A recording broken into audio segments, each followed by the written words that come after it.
પાલનપુર વાસીઓ માટે આગામી 3 દિવસ પાણીના વપરાશમાં સંયમ રાખવું પડશે, કારણ કે મુખ્ય પાઇપલાઇનના ફિટિંગની કામગીરીને પગલે શહેરમાં ધરોઈ ડેમનું પાણી બંધ રહેવાનું છે।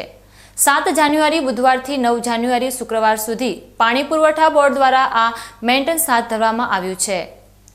રેલવે ક્રોસિંગના કામને અડચણરૂપ બનતી 914 મિલીમીટર વ્યાસની મુખ્ય પાઇપલાઇનને ખસેડવાની કામગીરી શરૂ કરવામાં આવતા પાલનપુર નગરપાલિકાએ પાણી કાપની જાહેરાત કરી છે।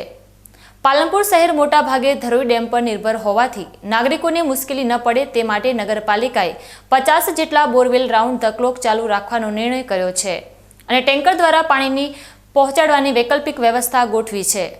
પાલિકા દ્વારા સંપમાં પૂરતો પાણીનો જથ્થો સંગ્રહિત કરવામાં આવ્યો હોવાથી શરૂઆતના 2 દિવસ કરકસરથી કામ ચલાવવા અપીલ કરાઈ છે, જો કે શુક્રવારે પાણીની તીવ્ર અછત વર્તાઈ શકે છે। આમ વિકાસના કામો અને રેલવે પ્રોજેક્ટને ગતિ આપવા માટે લેવામાં આવેલો આ પાણી કાપ શહેરીજનો માટે થોડા દિવસની હાલાકી લાવશે, પરંતુ પાલિકાના પૂર્વ આયોજનથી પરિસ્થિતિને થાળે પાડવાના પ્રયાસો થઈ રહ્યા છે। તંત્ર દ્વારા લોકોને પાણીનો બગાડ ન કરવા અને સાથ સહકાર આપવા નમ્ર વિનંતી કરવામાં આવી છે।